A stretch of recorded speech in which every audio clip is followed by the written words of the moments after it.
Olá, meu nome é Graciane Alves Paulino, eu sou acadêmica do curso de Medicina Veterinária da UNESC Xanxerê e eu vou falar um pouquinho sobre a prevalência, etiologia e fatores de risco associados à mastite em rebanhos leiteiros. Esse projeto, então, ele foi realizado no Laboratório de Microbiologia da UNESC Xanxerê, em parceria com a Cooperalf e a MSD. Eu contei com a ajuda dos meus colegas Tainá, William e Marcelo, sobre a orientação da professora Lilian. Fazendo então uma introdução sobre o que é a mastite.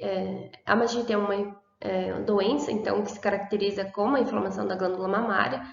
Essa enfermidade acomete rebanhos leiteiros em nível mundial, sendo responsável por grandes prejuízos aos produtores e para a indústria láctea, geralmente ocasionada por agentes infecciosos, especialmente por bactérias que podem então se disseminar entre os quartos mamários e está causando infecções tanto clínicas como subclínicas.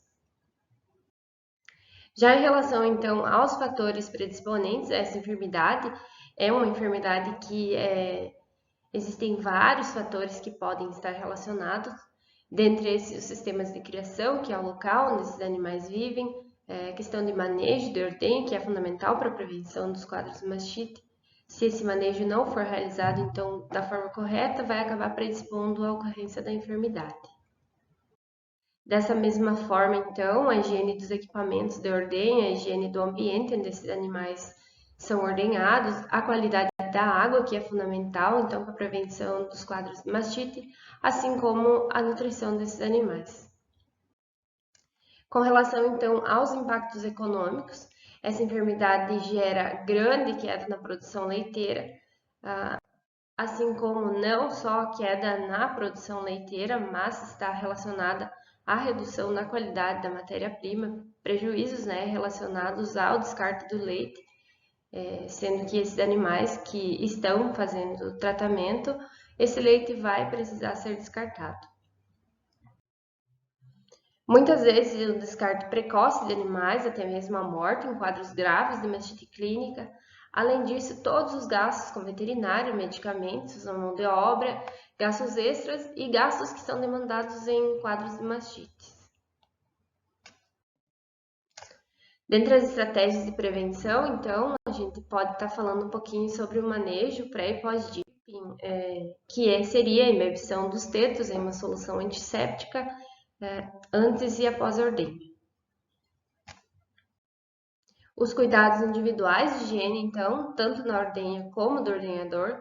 Lembrar sempre de fazer a secagem dos tetos com papel toalha individual, descartável. Lembrar sempre dos 3 primeiros jatos, uso de luvas. Já em relação ao ordenhador, bem importante lembrar da higienização das mãos. Lembrando que as mãos, então, são importantes veículos de transmissão desses agentes causadores de mastite, né? A higienização dos equipamentos de ordenha, como eu citei antes, são fatores que podem predispor a essa enfermidade. Realização da linha de ordenha, que significa segregação de animais, ordenhar sempre animais que nunca tiveram mastite, depois animais que já tiveram e foram curados, e no final animais que estão com quadros de mastite. Já em relação, então, às manifestações clínicas, pode ser dividida, então, em mastite clínica e subclínica. Na mastite clínica, ocorrem alterações visíveis, tanto na glândula mamária, tanto no leite. Podemos observar e diagnosticar através da palpação e inspeção do útero, então, e também fazer o teste da caneca de fundo preto, onde é possível, então, observar a presença de grumos, pus, alterações no leite em geral. Já na mastite subclínica, então, não possui alterações visíveis nem na glândula mamária, nem no leite. Entretanto, ela altera a composição do leite, que vai levar a uma alteração nos números de contagem de células somáticas. Células essas que são células de defesa e células de descamação. Pode ser feito o teste, então, da raquete, que é o teste CMT, para diagnóstico da mastite subclínica. Outra classificação, então, em relação aos agentes causadores, podem ser agentes ambientais ou agentes contagiosos. Na mastite ambiental, então, o agente tem origem o ambiente. Já na mastite contagiosa, o agente vai estar na glândula mamária, vinculado às mãos do ordenhador, nos equipamentos de ordenha, dentre outros. Dentre os principais agentes causadores de mastite contagiosa, então, normalmente, que estão associados a casos de mastite subclínica, podemos citar o Staphylococcus aureus, o Corynebacterium e o Streptococcus agalacti. Já em relação aos agentes ambientais, que estão relacionados a quadros de mastite clínica, podemos citar então aí os enterococos, o Streptococcus uberis, o Streptococcus dysgalacti, que ele se comporta então como contagioso e ambiental. Aqui então alguns agentes classificados como agentes oportunistas, o Staphylococcus coagulase negativo, e algumas espécies que estão relacionadas aos quadros de mastite. Os testes de diagnóstico, então, para diagnóstico de quadros de mastite clínica, é possível diagnosticar através do teste da caneca de fundo preto. Já para mastite subclínica, então, a gente consegue estar realizando o teste do CMT, que é o teste da raquete, e testes laboratoriais, onde a gente pode estar isolando esses agentes. Outra forma, então, de prevenção é o uso de vacinas. Hoje no mercado existem várias vacinas comerciais, né? Vacinas autógenas, tudo isso pensando, então, na prevenção dos quadros de mastite. Bom, em relação, então, ao projeto, mais especificamente, realizou-se um levantamento da prevalência, etiologia e fatores de risco associados à mastite em rebanhos leiteiros na região sul do Brasil. Esse projeto foi realizado em parceria com a Cooperalfa e a MSD. As coletas eram realizadas pelos técnicos da Alfa, eles receberam um treinamento em relação às coletas e eles realizavam então as coletas na propriedade e nos enviavam. Foram avaliadas então 1.107 amostras de leite, 33 amostras de água em propriedades de Santa Catarina, do sudoeste do Paraná e noroeste do Rio Grande do Sul. No momento da visita, então, à propriedade, os técnicos aplicavam um checklist com dados referentes à propriedade, produção diária, CCS, CBT, quantidade de animais, se faziam uso de medicamentos, qual era o sistema de criação, quantos casos de mastite esses animais já teriam, e algumas outras informações que contém nesse checklist.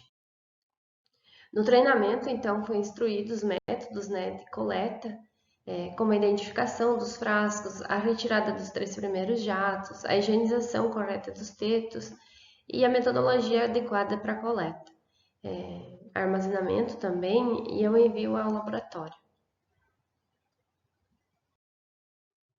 As amostras, então, eram enviadas para a gente no laboratório, elas chegavam congeladas, eram identificadas e protocoladas e cultivadas em placas de agar-sangue, agar-maconque e agar-saborô, incubadas a 36 graus até 72 horas. Os resultados, então, eram tabelados em planilhas do Excel, onde continham dados da propriedade individual, dados de cada animal individual, CCS, CBT, produção diária, número de lactações, se era mastite clínica ou subclínica, qual agente tinha sido identificado, origem, né, dos agentes. Das 1.107 amostras avaliadas, então, 30% não apresentaram crescimento bacteriano. Esses dados são realmente esperados, conforme a literatura nos mostra. Isso tem sido comum nos dias de hoje. Já 70% das amostras houve crescimento bacteriano. E dessas 70% que houve crescimento bacteriano, 12,8% se caracterizavam então como agentes contagiosos e o restante eram agentes ambientais ou oportunistas.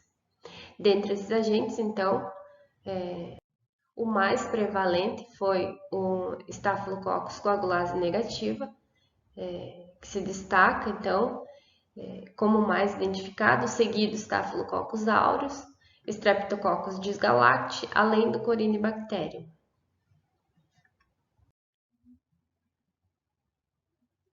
Em relação, então, às análises da água, das 33 amostras avaliadas, 72,7% apresentaram resultados impróprios para consumo. É possível concluir, então, que a maior prevalência foi de mastite subclínica, sendo Staphylococcus coagulase negativo, o agente mais isolado.